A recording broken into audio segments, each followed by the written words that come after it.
Looks like we're live here. I'm gonna wait a little bit for some people to come on.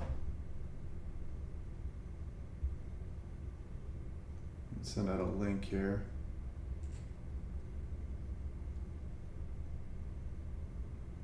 Actually, I can just grab it right here.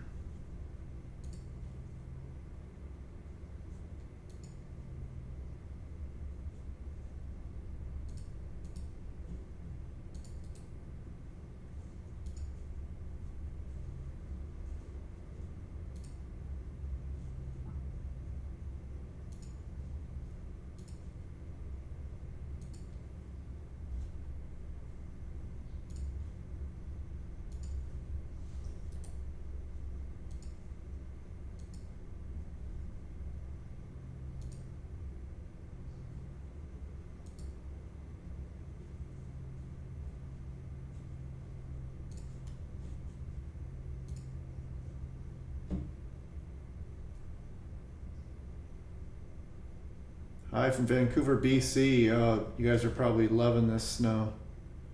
Currently -3 and snowing. I'm jealous. It's what? It's 30. Oh, it's warming up now. Look at this. Here we go. It was 35 just 15 minutes ago. Is it sticking there, BJ?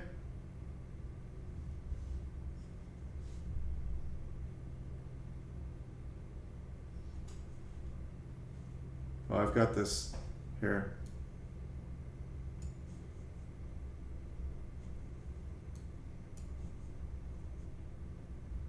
Hi from Astoria. You're probably warming up down there now, so it's not really sticking in Seattle. Okay. Now it's mixed rain and snow here down by SeaTac for a bit. It's probably changed over to all rain now. You can see it's 37. You can see on my Davis there.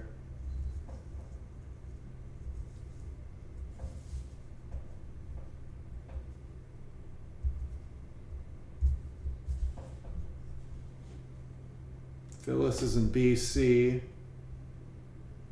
Will this be the last Arctic outbreak for the Pacific Northwest? Well, that's yet to be seen, but I think that it will be. I think we'll flirt with another one.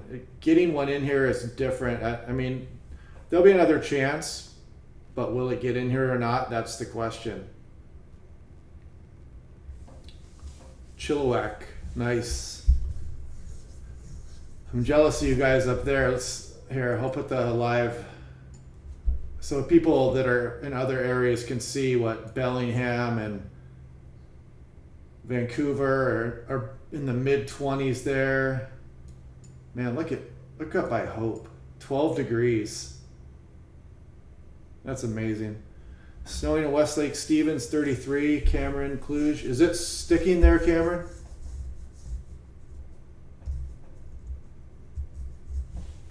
I'm going to close my door here. I'll be right back, guys.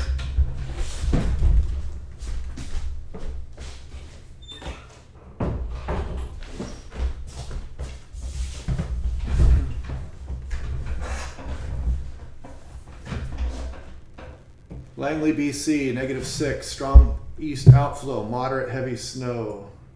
Man, you guys are killing it this year up there. I don't see any temperatures above freezing anywhere in BC, not even on Vancouver Island or anything. Well, just on the southern tip there. Kyle Gustav. All right. Okay, I can tell you're a member. Awesome. I can see your raindrop there. Yeah, let's look at North Seattle there. You guys are right on the border. I mean, we kind of just missed a snow bullet here for some of the areas. We just dodged one. You can see just above freezing a lot of these areas here. River Runner just started snowing big time here. Where are you, River Runner?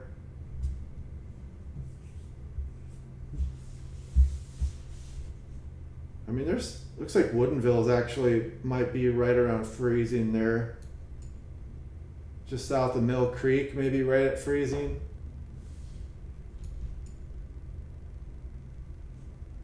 Monroe, just above freezing. We're just missing it. Westlake Stevens 34, Granite Falls 34. Nothing sticking. Yeah, but I'm sure once we get north of Mount Vernon there, it looks like it's probably all snow, Mount Vernon north, especially if it's snowing in northern Seattle. Nothing but rain south Seattle. Hey, Mayan Shalev. I can see you're a member. I can see your raindrop there. Awesome. Thanks for joining. South Seattle. Yeah, I used to live there for a long time, South Seattle. I'm in Normandy Park right now. Do I know any that do Southern California? I don't. It's probably such, I mean, the weather's so nice there that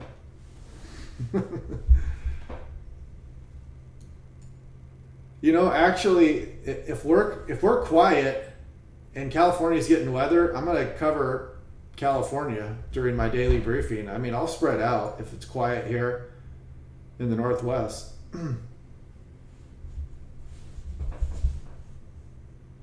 Google traffic, usually a good indicator of where it's snowing, sticking, and whatnot. Looks like North Bend is actually going above freezing here now too. If you go back a little bit further, the Fire Training Academy is just at freezing. So it looks like things are starting to warm up a bit. Snoqualmie Pass 24 snowing. Look at that, Denny Mountain 17.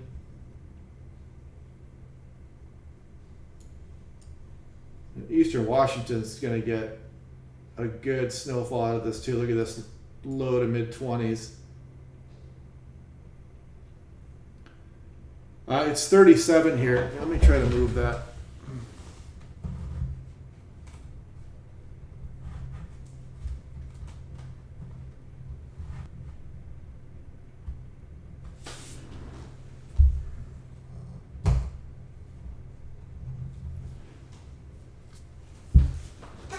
That's 37 degrees here. It was 35 just a bit ago.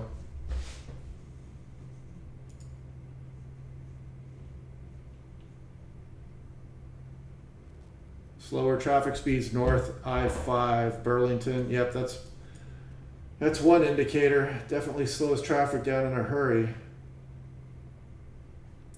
Yeah, look at that, Anacortes. 30, about 30, probably in the, just below freezing there. San Juan's mostly freezing or below.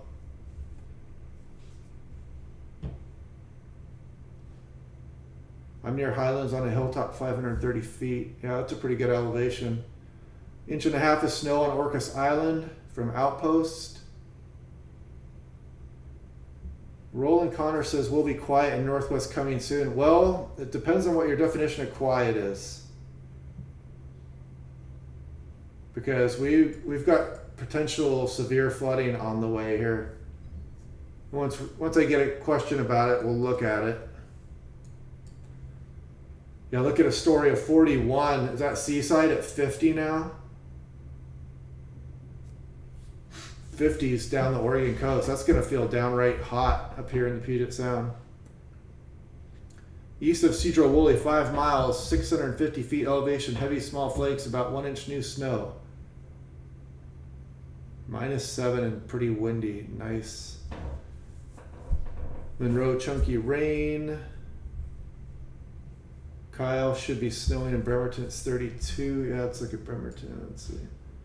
Yeah, that's another good point out there too. They're getting that east wind tends to bank up against the Olympic Mountains there.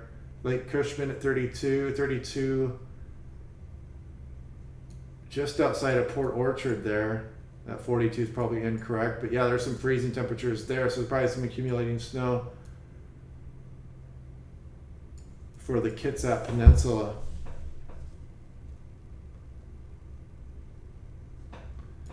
Yeah, the snow is going to go away for a bit, but there are some signs showing that it may be back in the future here, and even by the end of January here. Let's do this real quick. Let's look at. We're supposed to be moving into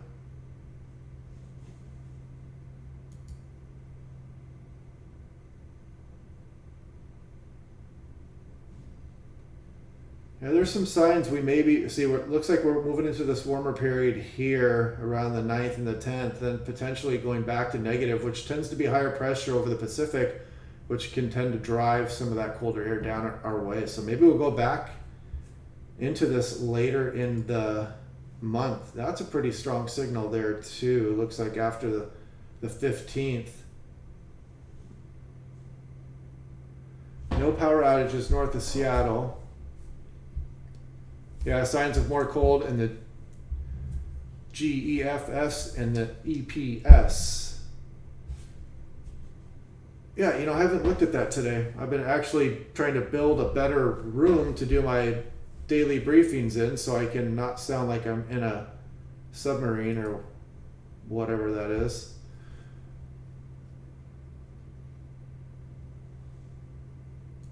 First, we'll look at the GFS ensembles. Snowing hard in Victoria, Chris Haynes. Port Orchard, 32 and snow rain mix. Okay, so you're right on the snow rain border. It looks like there's some warmer air coming in now too, so it might start to warm up here a bit.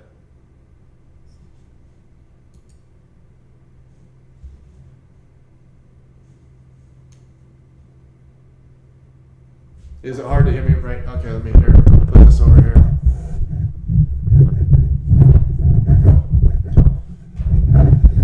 Yeah, there's a little room downstairs and I just kind of built a little wall and I'm just gonna like do it down there and I'll be out of the way of my children and stuff down there too.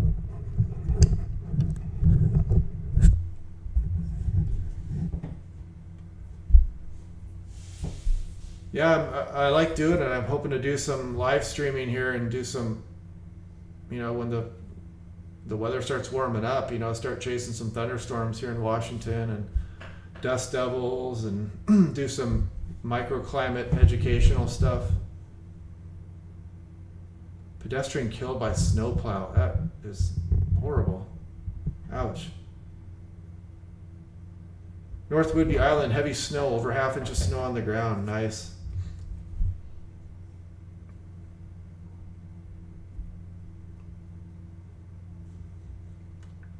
Okay, so let's do this a little bit here. Let's go into North America. This is GFS ensemble here. Let's just start with 500 heights. Kind of get a feel of what's going on here. A little bit of an extension out towards us, and we got some ridging coming, which shows up in teleconnections there nicely. And we stay southwest flow for a while. Let's see, this is the 14th of January, on into the 15th now. No cold signal yet. Still got some ridging just offshore there. Well, let's take a look at here.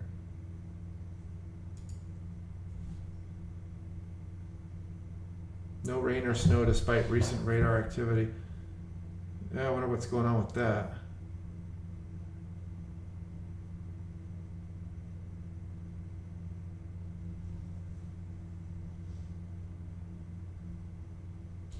Do upper air temperature. We'll do, oh, not stratosphere, we want temperature. Let's do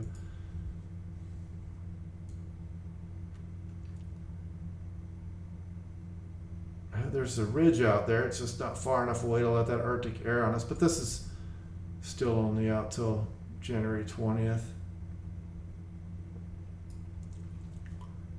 Check out that signal for the East Coast though. They're stealing our Arctic air.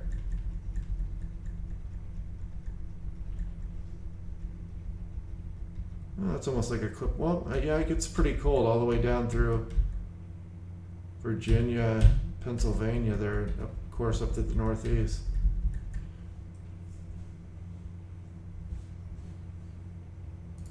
Climate Prediction Center, yeah, let's take a look at that too.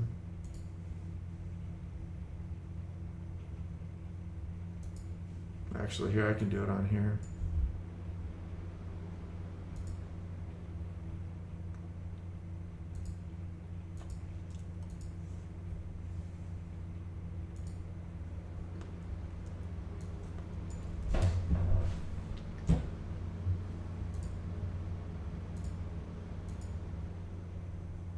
doesn't like that one. Let me try this.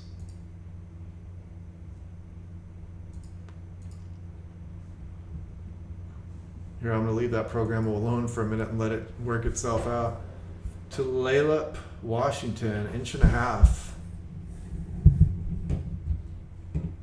Yeah, I saw that earlier too. Somebody's saying, I think the National Weather Service included Bonnie Lake on that snow all day today, and I kind of wondered about that. I didn't think that was really going to happen. Actually, about 1 inch on the ground there in Whidbey Island right now. No winter advisory up. Yeah, you guys are right on the border there. Yeah, here, we're going to shut this thing down. This thing's going nuts. Let's see. So, yeah, they've got the winter weather advisory just north of Whidbey there. San Juan's.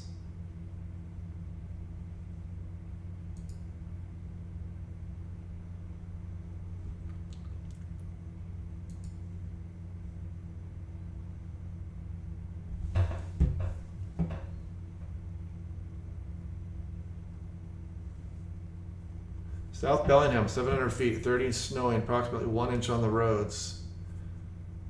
Yeah, it's probably going to be snowing up there in Bellingham for a while. Raining in Bellevue. Okay, let's try the WSV3 again. Raining in Tacoma. Yep, it's raining here too. I'm also going to reset the GoPro here for a second.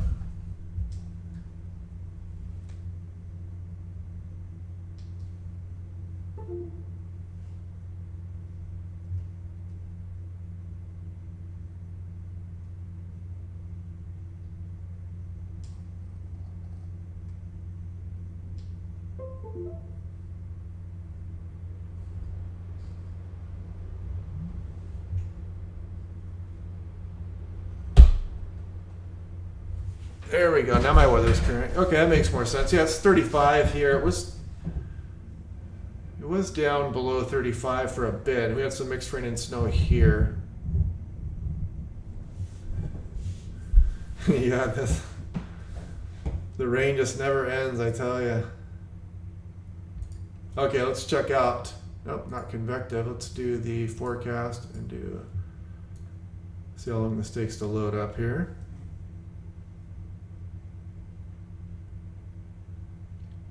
East wind and Whidbey there. So yeah, none of the precip is reaching the surface there in North Seattle. I wonder if that's just being dried out from the east wind or what's going on there. Well, this is 8 to 14 day here. Am I missing something here? 6 to 10.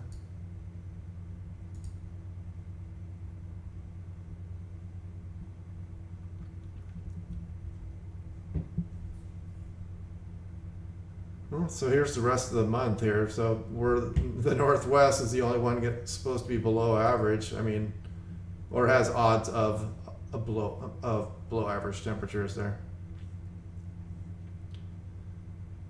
Yeah, it's a good program.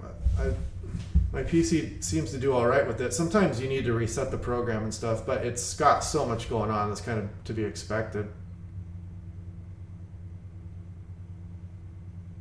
We just finished a crawl space in Normandy Park. Nice. Yeah, I'm concerned about that flooding down there. I mean, here, let's look at precip here.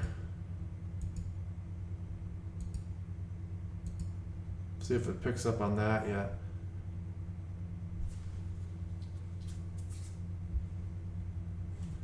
Yeah, sometimes the program needs a bit to catch up. So let's look at, I mean, this is the brand new European model running here, and you can see this atmospheric river is just not what we need right now. That thing just takes aim at Washington too. I mean, my goodness. That does not look good.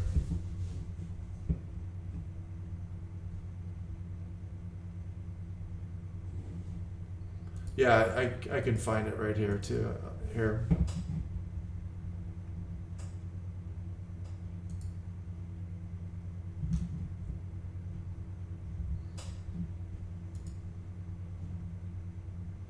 I like to look through some of these experimental stuff too sometimes.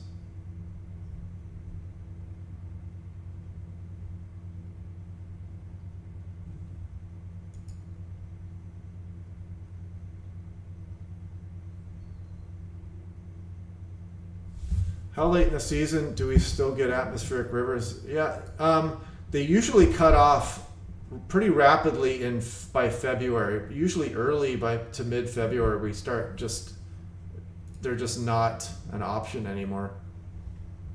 They start to trail off. I mean, it's a slow downhill decline after late November actually, but it's a slow decline. 33 with 31 dew point and all rain at sea level. But yeah, the peak of the rainy season is November, but as everybody knows that lives here, that goes on into February, and then, you know, it's just a slow decline through February, March, April. You can still get rainy periods, but the really big atmospheric rivers that do the really intense river flooding and melt snowpack usually happen between, you know, October and February.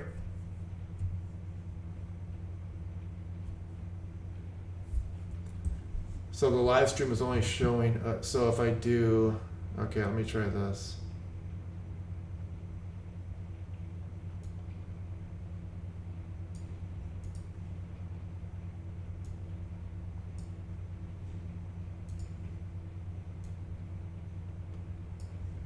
So it's not showing my full browser, huh? What is it?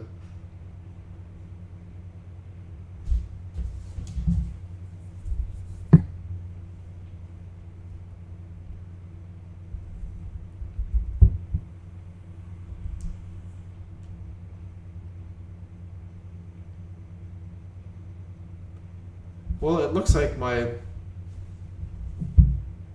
Okay. Yeah, I'm looking at it on my phone here right now, and it looks like it's okay.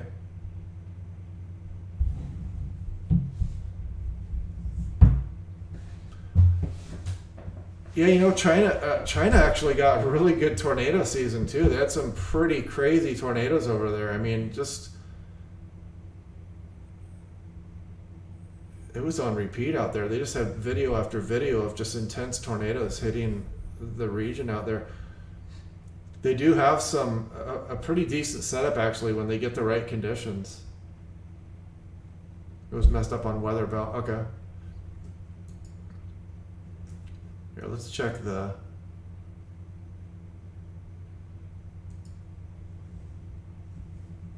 European and kind of look at where we're going here. So this is, yeah, this goes day by day here. You see that cold air push off. It's going to favor the northeast for a while. You can see we kind of warm up. We got to watch for flooding. Then you can see that there we go. Okay, so this is late January. You can see that. Yeah, that's another good signal for late January for us. Check that out. I mean, that's Arctic air into British Columbia signal right there. And when you get this far into future, into February, you know, things smooth out and these signals tend to wane. But wow, look at that. Man, look at that. You guys ready for some more early February snow there? I mean, that would be intense. Yeah, La Nina's one, that's one thing to blame for it, yeah. I mean, we've been in that pattern with the big ridge of high pressure, and that's kind of what set up our Arctic outbreak, and now we're going to go through a transition and potentially back into a colder period. But I mean, look at this early February. That's an intense signal, and it just goes on into mid-February, and even, yeah, well into mid-February. That is amazing. I mean, obviously, you take a forecast like this with a grain of salt, but you know, it's a La Nina year, and we've had such active weather that you kind of look at it and you say, yep, that would probably be true on a year on this season, because So yeah, this is the European weeklies here, the extreme extended forecast edition, and it shows an active later January into early February. So maybe we'll continue our February huge snows.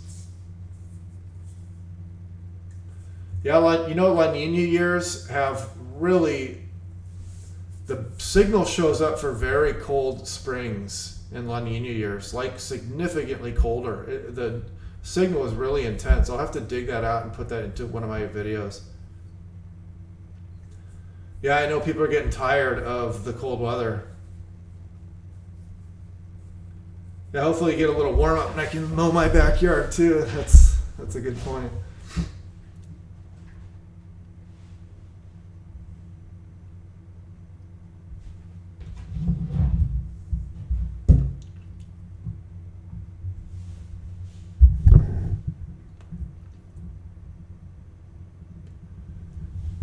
It's a much weaker signal. So Malin asks, does La Nina have any correlation to what the summer might be like? And once we get out of spring, it's maybe a bit cooler, but it's much less of a signal versus spring and winter. Fall is kind of a lesser signal also. Summer and fall, the correlation is less. But once you get into later in winter and especially in spring, La Nina has a big, effect on our weather here. Well, my professional opinion on why we're having this crazy season, sometimes you just get these blocking patterns that kind of set up, and sometimes you just, La Nina favors us. That's one thing, and sometimes you just get these setups that favor one area for a year, or for a season or for several months, and you just kind of stay in that active period. We've been having, extremely deep low. Remember we had in October the extremely deep lows that were forming, and in the summer we had the exceptional high and the big ridge that formed over us. We just kind of seem to be in that pattern here in Western North America. And honestly, looking at this extended run on the European here, it kind of looks like that extreme stuff is going to continue into February. If you guys just joined recently, you can see this really cold signal into early February. Let's bring up the pressure anomaly here. We'll do 7-day. See if there's you can see that ridge out here. That when you get that ridging out here, that allows that north flow over us, what we just went through basically. And you can see the strong signal for it. We'll move we're in late January here. Yeah, that ridging setting up out there, that's what you need if you want cold air in the Pacific Northwest, and that's why we see that signal into early February. So, yeah, but the back-to-back La Ninas don't hurt. That helps. It helps, keeps us cold. It gives us better snow chances. 2008 December was the second La Nina in a row.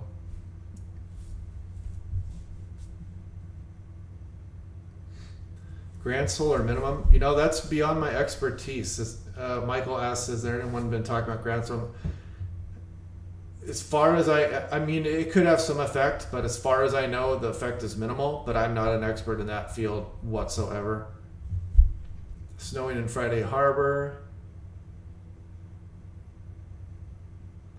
Yeah, David Bart says that we're due for a cold snap. Yeah, these are not unprecedented.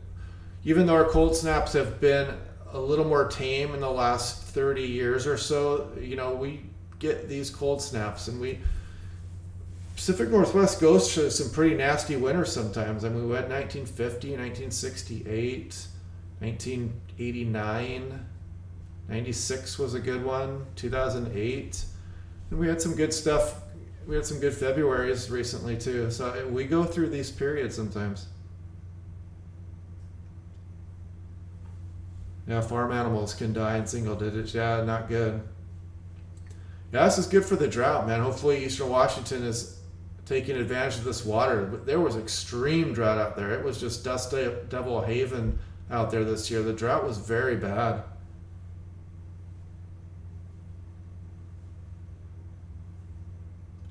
24-hour snowfall amount for Crystal. I do not, but I know that they have been piling it up out there. Just an amazing amount. I think we have a hot summer coming. Hard to say. I mean,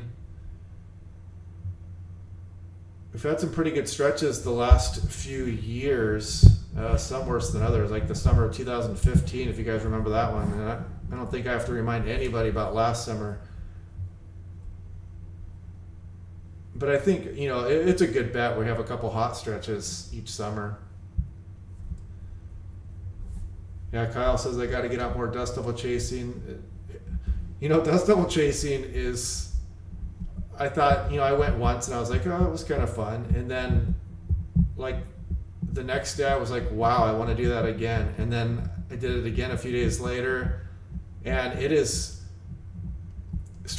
chasing tornadoes is really fun in the plains, but chasing dust devils is right up there with it. I mean, it's extremely fun. The weather's nice, it's sunny, and you get to see just these pretty powerful, spinny objects that are really photogenic. They're really fun to watch, and my kids love it. And you just see them popping up to your right and to your left, and they're just all over the place. And I'm flying drones at them, and it's a really good time. Actually, it's very fun. Yeah, when you get these, especially we're going to get this warm up here, and that's going to add that different layer of snow on top of the huge amounts we've got. So you're going to get when you get that different snow density, that's what really ramps up your avalanche.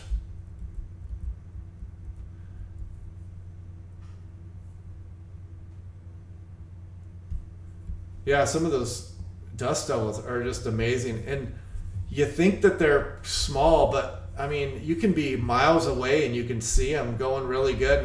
And sometimes when I first started chasing, I'm like, oh, I'm going to go chase that one. It doesn't look like it's that far away. And you get going and you realize, oh, it's several miles away. And by that time it changes or dies. So what makes a dust devil is basically you're just superheating the surface. And it's best when the sun is strong and you've got a little bit of cold, maybe in the wake of a system. So the air loft is maybe a little bit colder than it normally is. And you've got really strong sun, like maybe in late June or July, and it superheats the surface. And then basically that air, once you disturb it, like it can be something as simple as a tractor in the field, or maybe the grass versus the dust, and as the wind moves it starts to spin, and that can just start kicking off dust devils.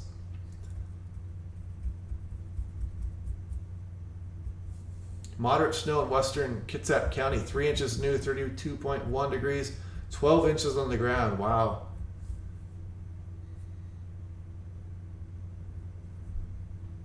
Yeah, it's all about that lapse rate. You build up that heat at the surface, and then you trigger it with some kind of spin, and boy, some of these dust devils will just go off, and it's moving. Looks like it's moving a lot of dust. And the farmers out there, they're smart. They try to plow the fields with these divots to disperse heat on the field without building it up too much. But sometimes it's just so, sometimes the conditions are so favorable that you really can't stop them.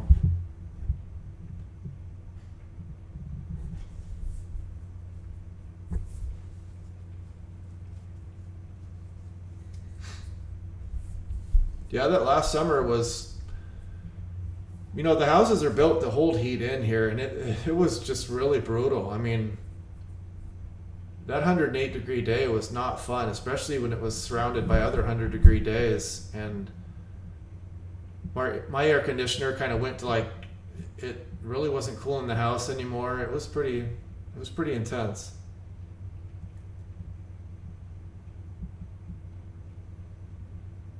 If a mountain has 3 feet of snow already, well, it depends on the slope. It depends on the snow type for an avalanche risk. But yeah, most areas up in the Cascades now have well more than 3 feet. And plus, now we're going to start laying down different kind of densities, and then maybe some rain on a lot of that snow. And that can really cause some big avalanche problems. Yeah, the BC fires up there were really bad, and now we've just had this really abnormally cold air over those same regions.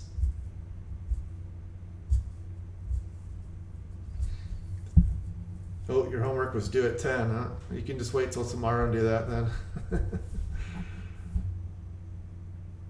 I'll take the cold versus the 100-degree temps of last summer, says Tonaldo.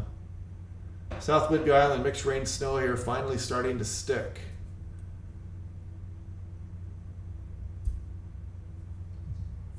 Well, it's going to start to warm up. I think that Everett's going to get above freezing by the morning. So, I mean, it'll be, whatever you have will be slushy by the morning time.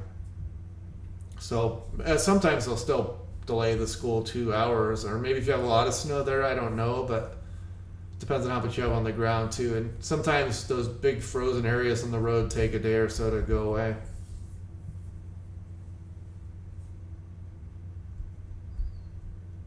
You're doing homework.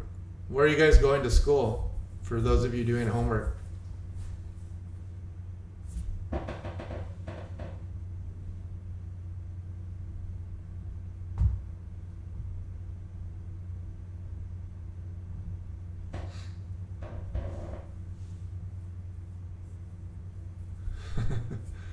So yeah, let's look at that tomorrow a little bit. Let's take a look at some of these.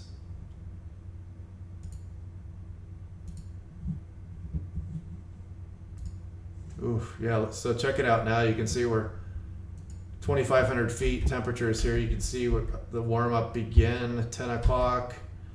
Yeah, so Seattle is going to be done here pretty quick. Then Whidbey Island next. It looks like it hangs out for the San Juans until morning, and then it tries to change it over. I mean, what's the surface temperature there for Bellingham at this point? Let's look.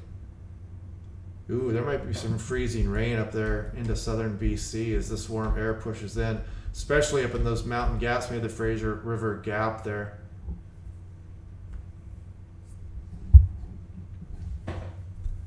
I'm going to the Oak Harbor schools on North Whidbey, says Jonathan. Nice.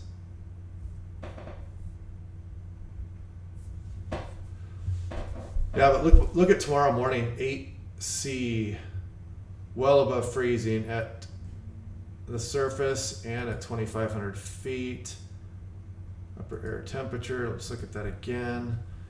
Yeah, look at that, 7C, a lot of warm air just taking over. And then you can see that weak low kind of move into the Oregon coast. Maybe not weak, but then it cools down a little bit again after that in the wake of that front. Looks like it's a little bit too warm for snow though, except for the mountainous areas. Oh, let's look at precipitation totals too. This is, yeah, I keep forgetting about this, but I'm concerned about how much we're gonna get here. Let's look at, let's just do total first. This is the brand new European run here. So there we go. Look at that. Willapa Hills. This is into tomorrow afternoon. And that's a lot of, it just won't stop raining. I mean, look, Seattle South is really wet. Look at the Central Cascades. That is a lot of rain. Let's look at 24-hour totals here. Yeah, those are 24-hour totals. That's, man, this is not a good signal.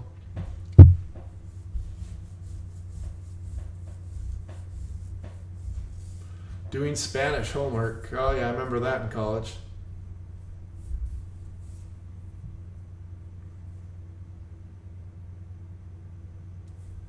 I think the Green Mountain climb tomorrow or Friday is going to be a no-go. I mean, if you love rain, if you love sloppy snow, well, how high is Green Mountain? Yeah, all this snowpack, we're really, I mean, if we get an atmospheric river that warms things up in a really heavy rain event, we could really get some significant flooding.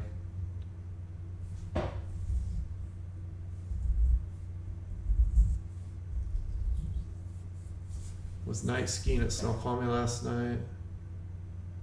Yeah, I can imagine this trees were probably just draped with snow.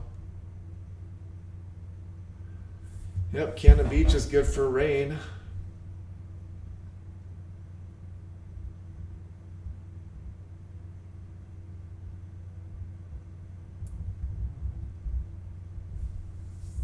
$1,700 feet, 3+ feet. Yeah, but man, I mean, jeez. So what we're looking at, there's some 6-inch totals here showing up on the European for 24-hour rainfall totals.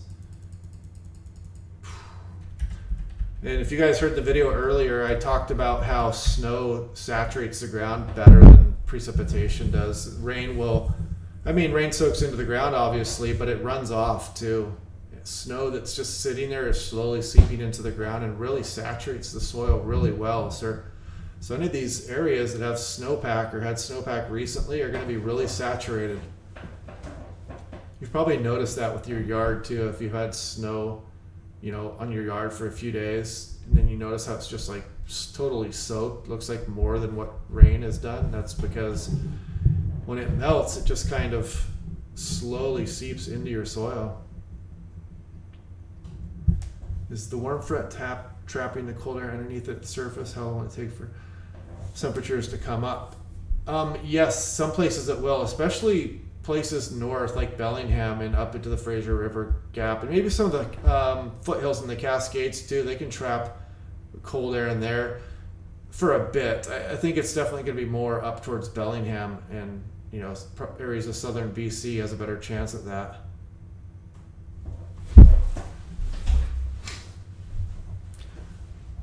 But if we let's look at surface temperature. What time does Bellingham go above freezing tomorrow? So 14Z, that shows them go above freezing. Let's see what the temperature is at the 925 level here. So you've got warmer air aloft in Bellingham, so that's a freezing rain precipitation danger there. But it looks like it's fairly brief. You can see that 925's, it's probably isothermal or close to it there. And then it's the 850s. I mean, it could still be snow at this point. It's going to be, doesn't look like a huge freezing rain event, but it could be a brief one.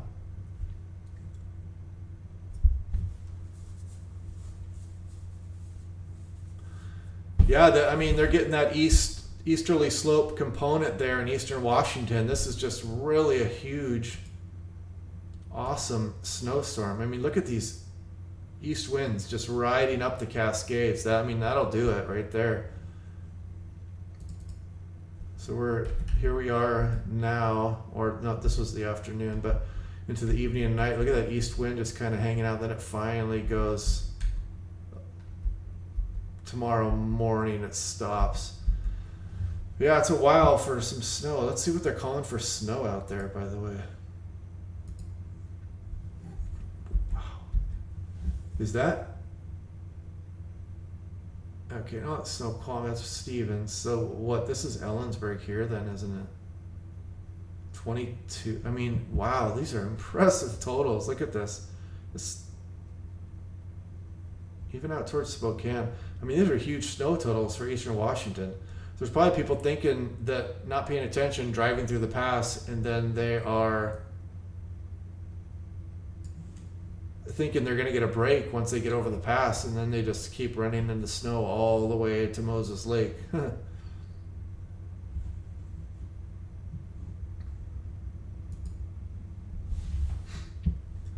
I mean, yeah, you can see Mount Rainier in 24 hours. Look at this. They're getting some 3 feet. It's calling for there. These are 24-hour snow totals. In the higher elevations, the snow keeps going, it looks like. But we're going to warm up here, and we're going to have some flooding concerns, though, coming up. That's probably going to be a main part of my briefing tomorrow. Highway 97 there, it was really... Yeah, that's a bullseye. Look at some of the north end of Lake Chelan there. Stevens Pass, 3 feet of snow in 24 hours. Just amazing. Yeah, look at that, 37 inches at Stevens Pass by tomorrow night.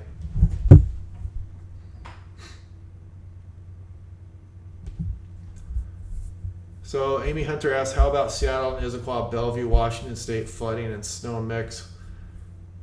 Well, the snow is going to be gone by tomorrow morning for all Western Washington except maybe Bellingham. And then, but we had a lot of snow on the ground, so that's saturated our soils pretty good. So what we need to watch out for, especially Seattle South, the biggest precipitation totals is going to be like urban flooding, small stream flooding.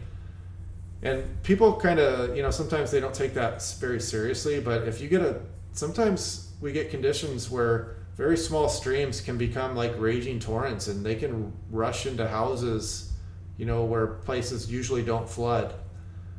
I mean, what was it? I think it was the inaugural day storm when a lady lost her life because, what was that? It was east of Seattle. I can't remember, Medina, I want to say, but anyway, yeah, her basement flooded. She was trapped in her basement. She was killed due to urban flooding. So something we have to watch for, especially in the winter.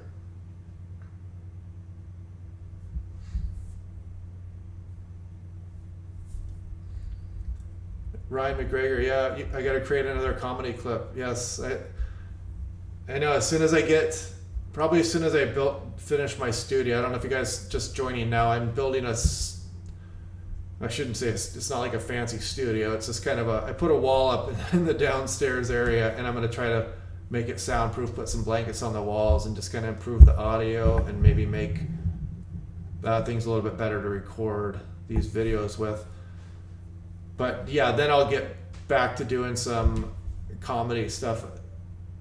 Those are kind of fun to make. I make that music myself too. I just, you know, I go on like, I think Sound Labs, that's what it's called. You just kind of make your own song and you just piece together videos, and yeah, they're pretty funny. So Casey and SeaTac and Bowlingfield didn't record wintry precip tonight. What a bummer. Yeah. I thought I saw mixed rain and snow earlier today. I thought I saw it. Yeah, I saw some tonight here. I'm just west of SeaTac. They might not have seen it. It was probably inconsequential anyway.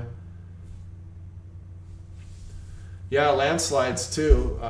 I was surprised we didn't get many landslides late November there. We were flirting with some pretty heavy rain for a while. But sometimes, you know, it takes a snowy period with heavy rain after to really trigger the landslides. Like 1996 December, we had pretty good landslides then. Yeah, what will the snow level? Let's check that surface temperature here. Any idea what the snow level will max out at for this storm?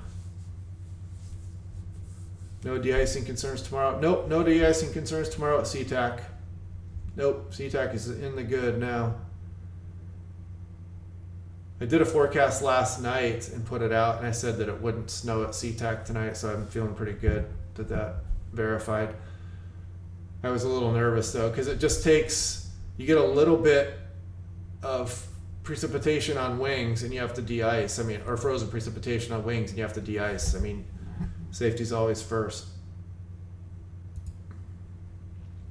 So let's see, let's start now, and you can see the cold air is San Juan's, mainly Mount Vernon north. Then as we go into tomorrow morning here, skipping 2 hours.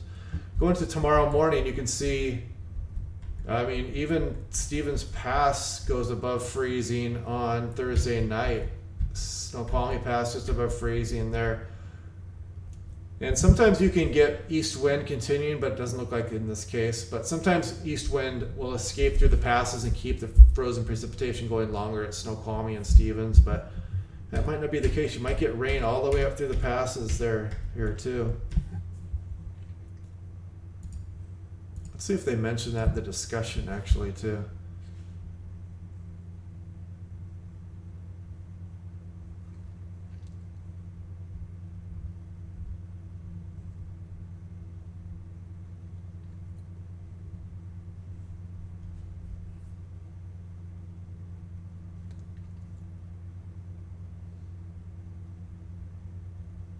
Yeah, they didn't mention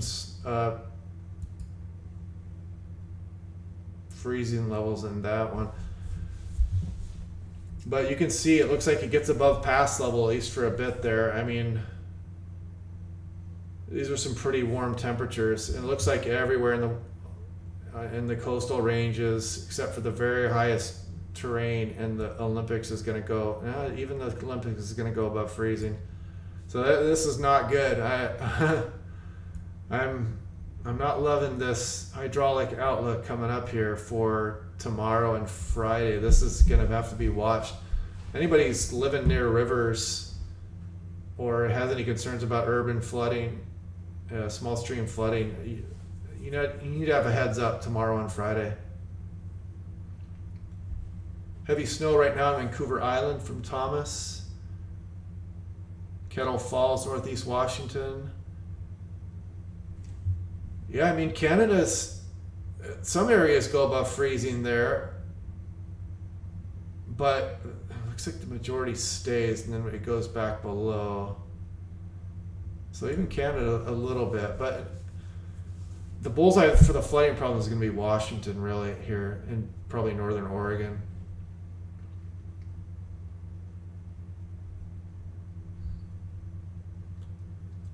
That weak low coming into Portland there, let's look at that here really quick here. Let's just look at that. See what kind of pressure gradient that low is going to cast. So Nathan Wolf asked, the weak low coming into the Oregon coast would be a windstorm for Portland possibly? And let's look here. So that's a 988 millibar low. That's packing a pretty good punch on the south side of that there. It looks like it, yeah, there's going to be a gradient coming across Portland here. That's not a bad one. That's at 8 millibars. That might generate some 45 mile per hour gusts in there. You can see that low kind of fills as it reaches the coast there. It's still developing here. Bottoms out at 987 right there. So the Oregon coast is probably going to get a good little shot of wind here on Friday morning, and that's going to slide in and get, looks like Oregon's going to get pretty windy there. And then you can see that system work its way off east of the Rockies. And a little bit of ridging sets up for us there, as you can see. How would rain in the passes impact flooding? Asked Krista. Well, if you're getting, that's just an indicator of the snow level rising. So then you start to get snow melt in the entire foothills, and all the snow that's fallen recently is all of a sudden melting, and that's just adding to the extreme rainfall we're going to get. And then when the ground's saturated, snow is melting, heavy precipitation, things can go bad really quick. You can get devastating flooding around here, is what we found out in November. Port Orchard just across the sound from Seattle, 2+ inches already tonight. Gosh, you guys lucking out over there. Snowing like crazy mid Vancouver Island. Just moved to Port Orchard from Des Moines. Yeah, it's a different, can be a different world over there sometimes versus just a few miles across the sound. That's our microclimates here are really intense. Snowing hard, northern San Juan Islands from Isa.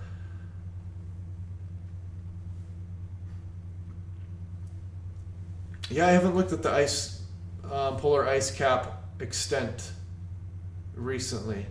4 inches today in Birch Bay, 5 miles south of Canadian border. Nice. Yeah, some of our worst floods have happened as cold snaps have ended. Yes, David. Yeah, North Bend, man, they got a bunch of snow.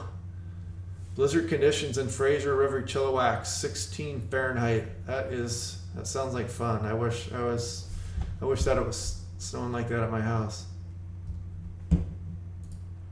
So you can see it's 35.5 at my house here, and we've got a very weak south wind. I think the warm front is just about knocking on my door here. You can see that switch to the south and southwest wind.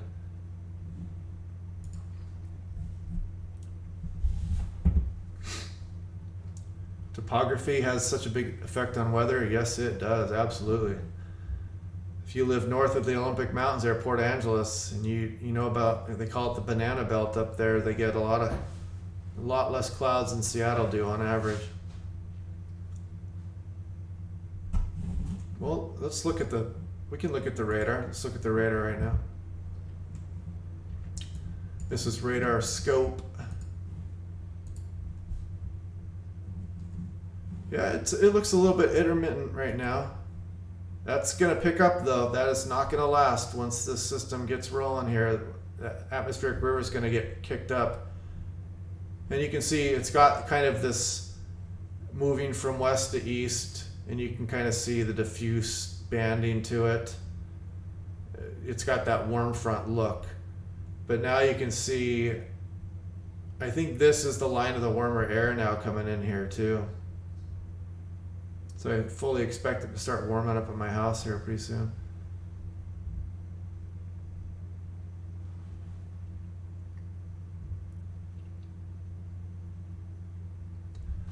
Yeah, I hope the snow levels don't go up that much, because if it does, there's going to be some pretty significant flooding.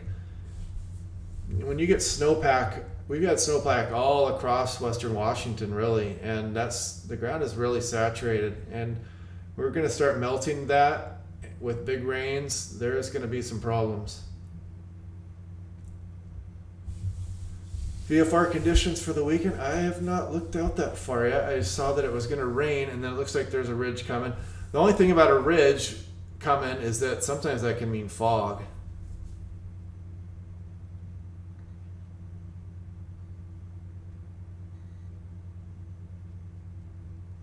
We are getting something like freezing rain on Southwood out at the moment.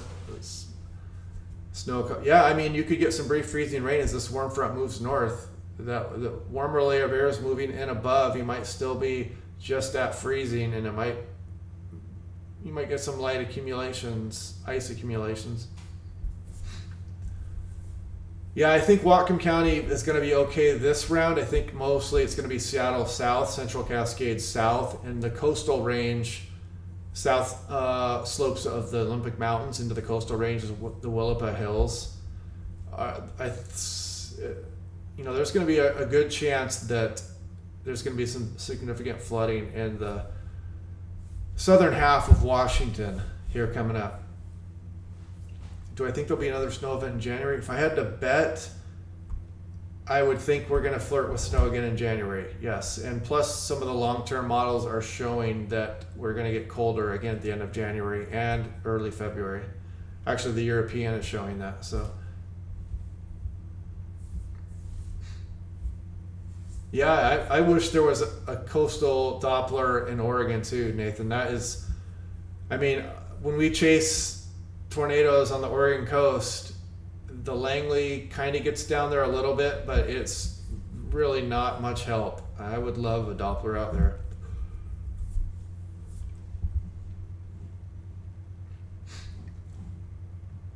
Let's check the Langley radar here, and if we can see what the precip looks like there. It's kind of slow loading today, but it's going. Yeah, you can see this is definitely warmer air moving in here. This is probably just starting to move up the sound, probably really close to my house right now, I imagine.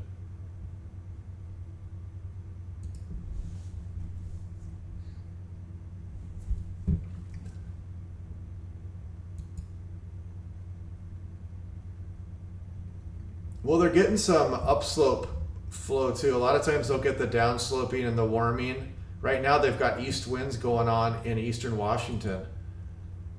Evan asks, looks like the rain shadow effect for eastern Washington is not happening with this storm. Is there a particular reason why, or just sheer force of the storm?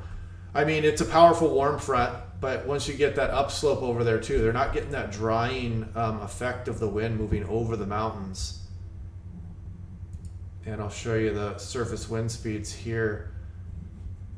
Let's go back to current. You can see we've got all easterly winds through eastern Washington. There's a little bit of north wind coming out of the Okanagan River Valley earlier, but you can see really all day long into tomorrow morning, just east upslope flow for eastern Washington.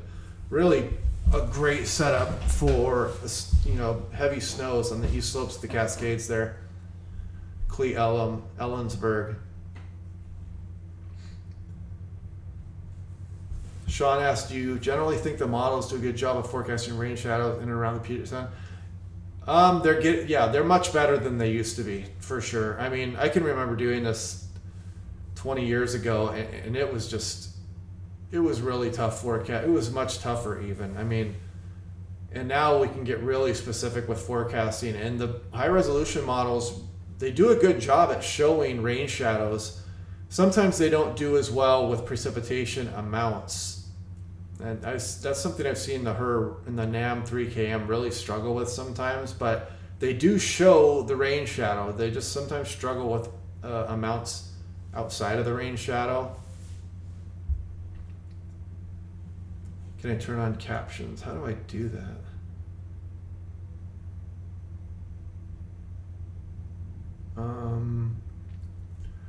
Let's see, how do I do that?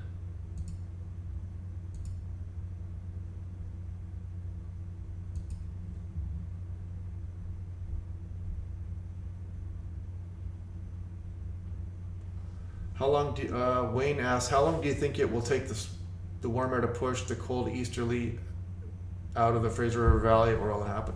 It will happen eventually. I mean, except maybe the furthest reaches back in there. But then I think by Friday, I think it's supposed to go all above freezing in the lowlands, even all the way up into the Fraser River Valley. But it looks like Bellingham goes above freezing tomorrow morning, late tomorrow morning.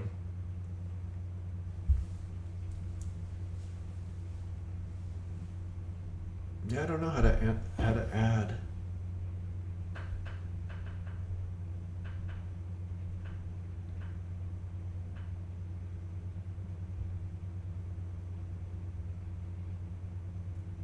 Try something here. Yeah, they haven't been doing well with the amounts of precipitation.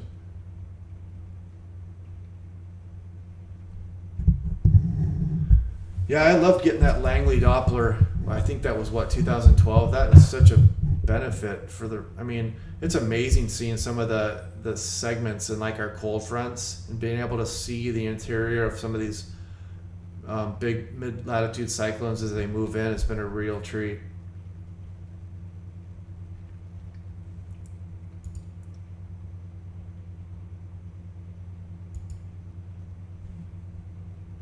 And okay, let's do this here. I want to show this again for people who are just joining now. I want to show this so we can get this word out. This is 24-hour precipitation here. So you can see Central Cascades, Seattle South, Coastal Range, Willapa Hills, huge amounts of rain coming, and with snow levels rising above the pass potentially, this could be an ugly scenario. If anybody has any concerns with river flooding or urban small stream stuff, you know, heads up. You know, the typical things, don't cross flooded roads and stuff like that, but you got to watch out for where you live too. This is pretty significant incoming. Aaron Green, oh, I can see you're a member. Thanks, Aaron. Do they use radar? And yeah, like the HER will take current precipitation and then use that in its forecasting where the current precipitation is.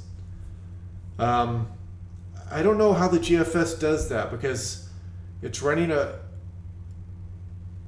I don't know that it does. I don't know that GFS does, but I'm not an expert. I don't have like intimate knowledge of like the physics, the microphysics of the GFS.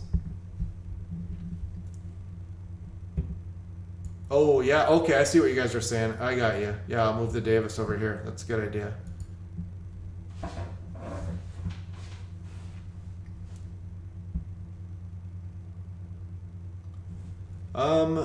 Yeah, let's see what does it say for the...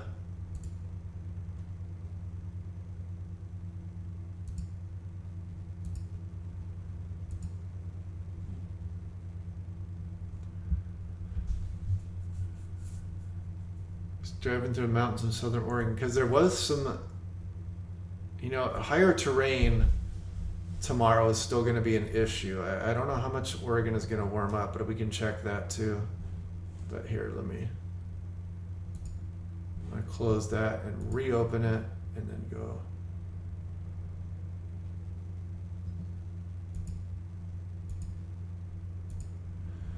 Okay, so let's look at winter weather here. Kuchera 24 hour. And you can see the next 24 hours through tomorrow night, it looks like southern Oregon is probably fine. There's some of the higher elevations here. It looks like Friday morning it kind of picks up again for the Oregon Cascades, but I think you're going to be okay if you're driving tomorrow through southern Oregon.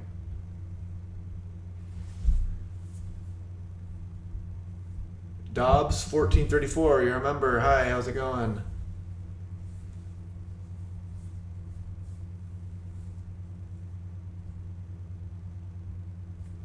Do I think that Seattle, Renton, Kent rivers like the Cedar River, Duwamish, Green River, etc. might flood? I think it's a potential, yes. When the Central Cascades get heavy precip rates and the snow levels start to rise, the Cedar and the Green, those rivers can, they can really flood. So that's something to watch for sure. Yeah, there's something. Leaf Nelson asks, how come the GFS kept predicting so much snowfall tonight? Central Sound was obviously way off. I don't even look at the GFS. Wind temperatures are marginal, honestly. When it's above freezing and it's going to be above freezing, and the GFS is saying it's going to snow 8 inches at SeaTac or 7 inches at Everett or whatever it might be, I totally discount it. I discounted it a few days ago. I discounted it earlier this month. It's just way off. I don't know what the problem seems to be. Snow can last for 1,000 feet from its melting from the freezing level before it fully melts, and the GFS has Seattle at 36 and 37, and it's got accumulating snowfall, and it just makes no sense. I don't know what's going on with that. Like I said a little bit ago, I'm not involved in the physics with the GFS. I never got to work on that model or anything. Yeah, the Euro's been doing it too. The Euro has been doing it also. The high resolution models, for example, the slushy accumulations we got a couple days ago up there by Everett, the NAM picked up on that pretty well. The Euro was kind of showing that a bullseye area too, but it was also showing snowfall accumulating in other areas, and it was just above freezing for those areas, and it just kind of is frustrating. Nooksack River flooding. Yeah, if you're in the central or southern Washington, the Nooksack, I'm drawing a blank here on.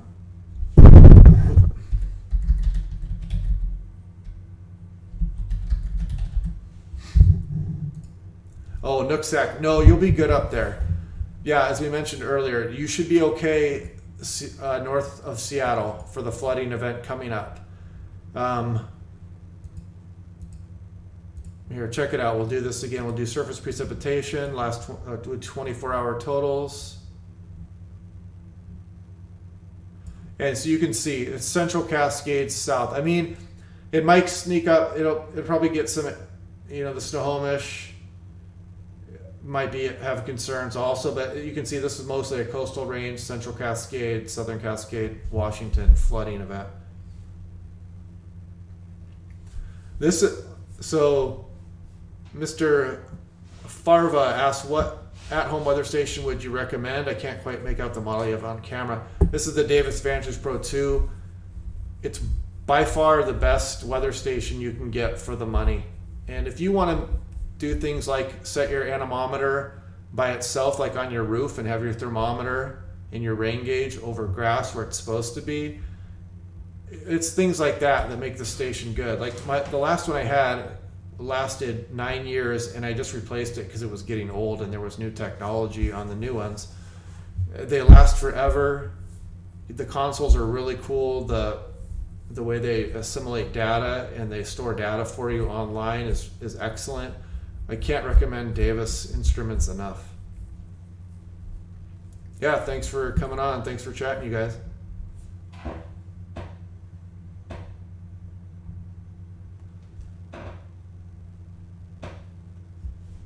So Leaf Nelson says, quite the warm front between Hoquiam and Astoria. Yeah, do I have it up here? Yep. Yeah, the Washington coast warming up pretty good here. Even though we still got the east winds, it's warming up pretty well. Seattle 36. Looks like Everett's going above freezing permanently there. These might be old observations though too. It might be updating here. No, this is 11:35, so it's still 23 in Bellingham. Look when you go up the Fraser River Gap there. It's still 12 in Hope. It's amazing. Epic snow.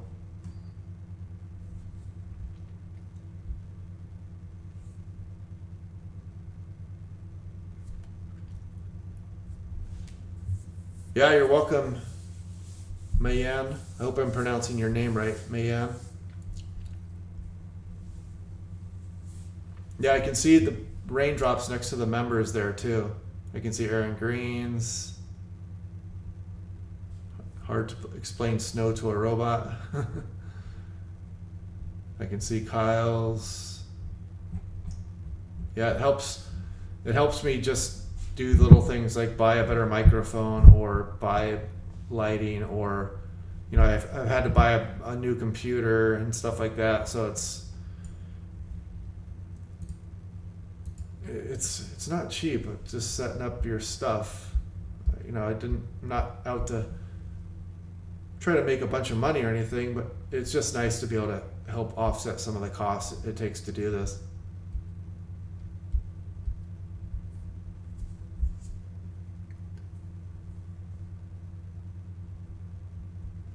The Doomsday Glacier. I have not heard of that. What is going on with the Doomsday Glacier? Should I Google it?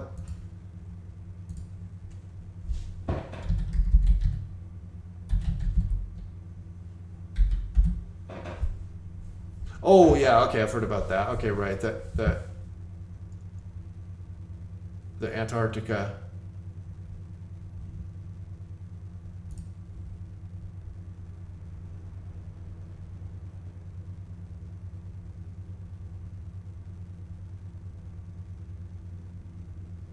Useless Bay area, heavy rain.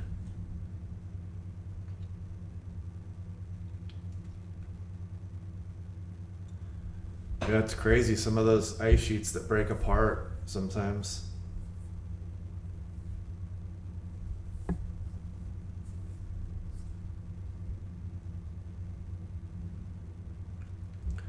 Yeah, I'm hoping this isn't going to be a problem. I mean, it sucks having to read about this stuff, honestly.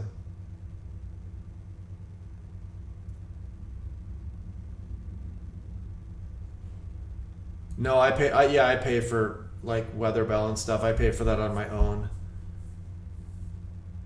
So, yeah. Those are kind of expensive too, monthly. I think it's like $25 a month for Weather Bell, and like this WSV3 is like another $25 a month. I pay for radar scope, and I pay for a thing called Allison House, which gives redundant radar information to radar scope, and it helps with storm chasing information too. It kind of gives you a better server access for radar, and that's like another $14 a month. So yeah, it's gonna. Yeah, I have weather models too. I paid for the year, and I don't know if I'll renew with them or not. It's kind of nice. I like having where you can just kind of line up separate things on. Like if you go to weather models, you can just save certain things on here, and you can just go to it and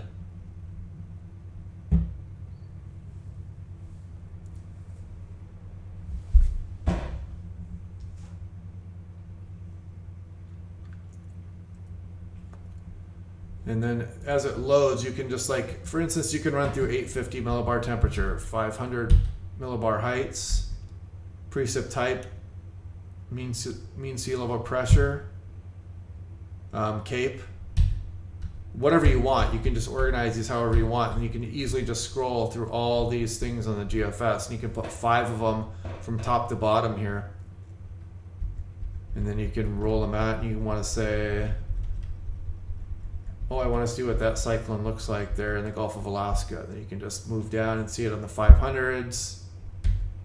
And you see it on the surface map there, 973, no cape. Yeah, so it's weather models is pretty nice. It just doesn't quite have the same capability as like Weather Bell. You can't go zoom in as much.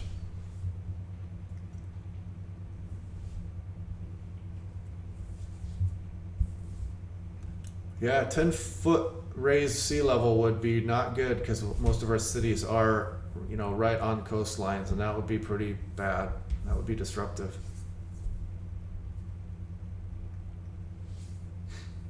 Yeah, I should do that. Add the tools that I use to the section of YouTube.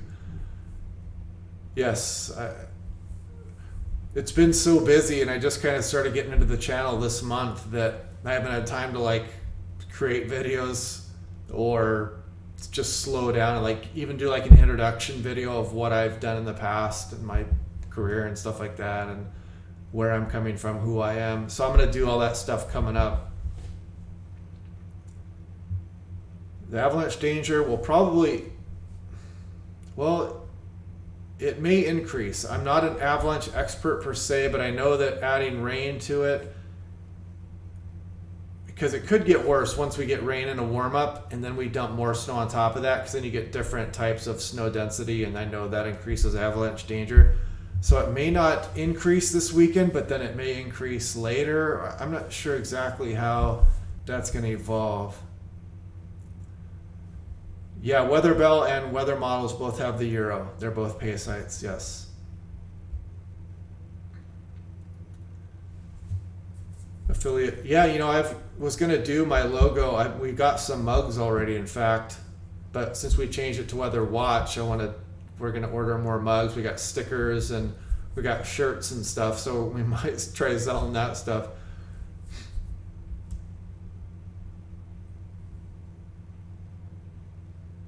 Did Portland get freezing rain?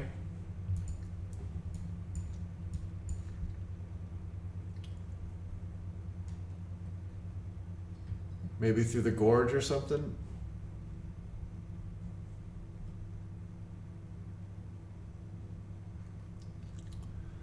Yeah, I'll go ahead and sell some stuff too. It'd be nice to have people wearing. It'd be kind of cool just to have, you know, a hat or a shirt you could wear with the logo, or a mug or something, and let everybody know you're a weather nut. What's this reading? The 63-degree reading here for Astoria. I think that's probably an error. 63? What in the world? Yeah, that's got to be an error. But there are some 50s around there. Those are legit. So really, at National Weather Service Portland, said some freezing rain. Nice.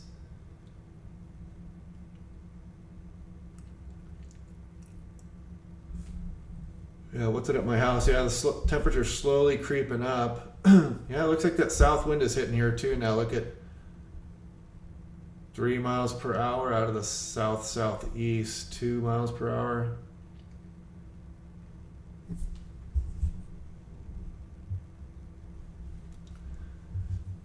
Yeah, Nathan Wolf said this is the best channel for the Pacific Northwest, at least. Every other channel I watch is sort of biased towards the West, or just doesn't have experience with our weather. Yeah, I was born and raised here, and literally since I was a small child, I kept records, and I've learned so much about the region here that it's just kind of ingrained in me now. There's sometimes I know a lot of stuff about it, and I actually forget things sometimes, or I forget that I know things. Then you kind of have to refresh yourself, because there's so much to remember and to understand.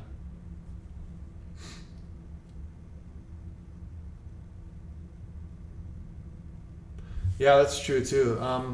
When I list gear that I use to create your videos, make them affiliate links, like the weather instrument or you use, or anything that can be purchased on Amazon. Yeah, I'm glad you guys like the channel. I mean, it's fun doing these briefings. I'll get better at it too. I know that I'm still getting used to speaking on a microphone and things like that, and I'll get better at organizing the data and making the videos probably a little bit shorter and more to the point, getting more of the information out without repeating myself so much. And look at Eastern Washington is just locked in the teens and 20s everywhere. Amazing.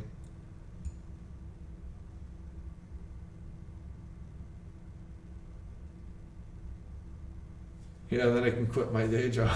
Yeah.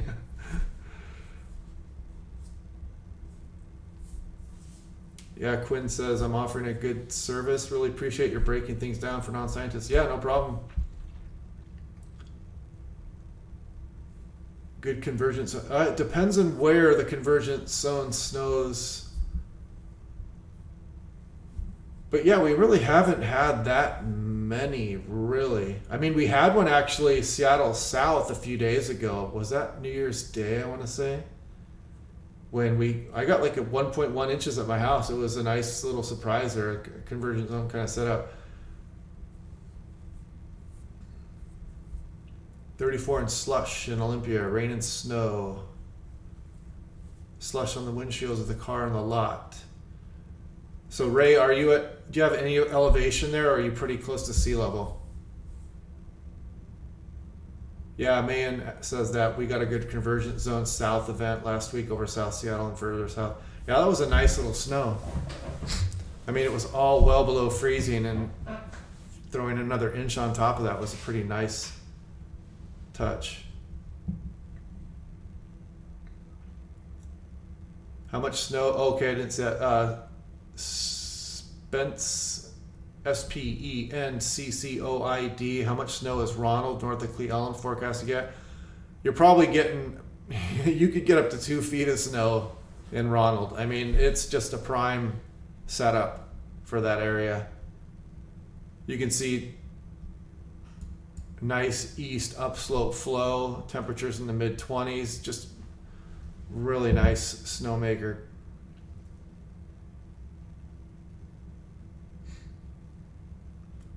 "100 feet or so elevation near Olympia, but same sea level at the moment." Okay. Yeah, I saw some of the models were showing that, especially the Black Hills, and that extended like even up over Lewis McCord there and onto the Kitsap, where it was showing a few inches. And sounds like right by Port Orchard, they're getting a couple inches at least.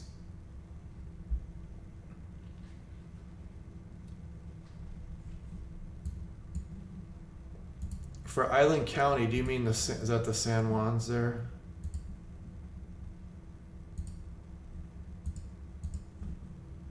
Yeah, you'll see this program sometimes I've restarted a couple times and it does not kick on the advisories. Let's try that again.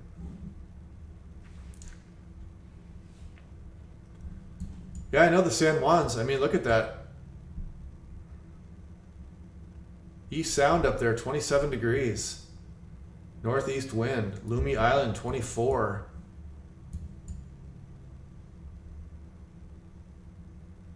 Bellingham at 34 now. Plenty cold enough up there. Yeah, Anacortes, below freezing. Very nice. Just turned to a rain snow mix, First Hill, Seattle, about 320 feet above sea level. Jonathan says we have gotten 1 to 2 inches of heavy snow north Whidbey.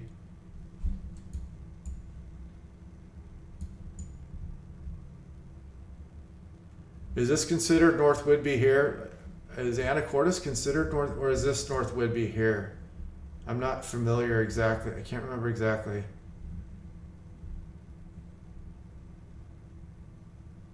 Concrete, Washington, 28 inches of snow. Amazing.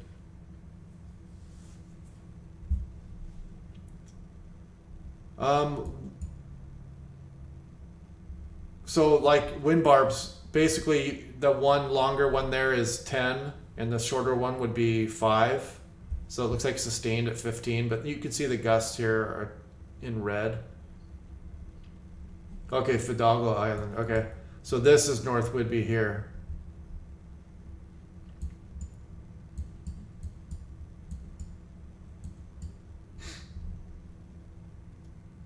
Deception Passbridge. Okay, yeah, that's what I thought. Okay, makes sense.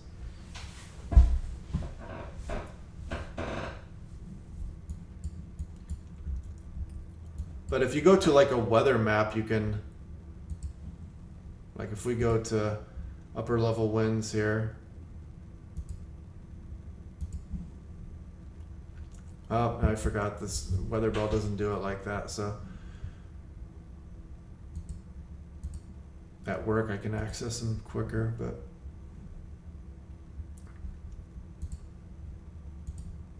so yeah, for anybody who joined us, heads up for this flooding event coming in here. We're going to get some pretty significant rainfall, mainly Seattle, South, Central Cascades, South, Olympic, southern portions, Olympic Mountains, Willapa Hills.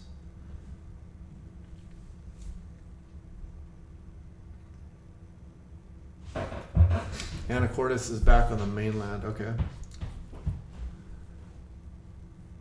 240 feet of elevation, Jonathan Poley, that's right. Forgot about Fidalgo. Yeah, the rain is coming in as soon as this warm front passes here.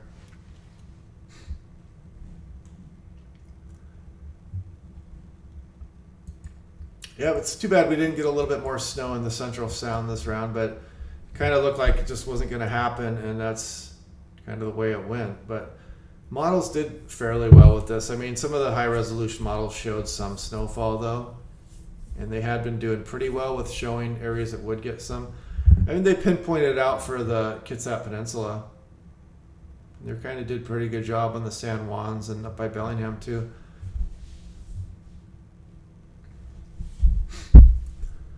Okay, so it is midnight, so I better wrap this live chat up. I'll probably do another one tomorrow. I'm off tomorrow too. I'll do it a little bit earlier because I worked all day trying to build that little studio room up.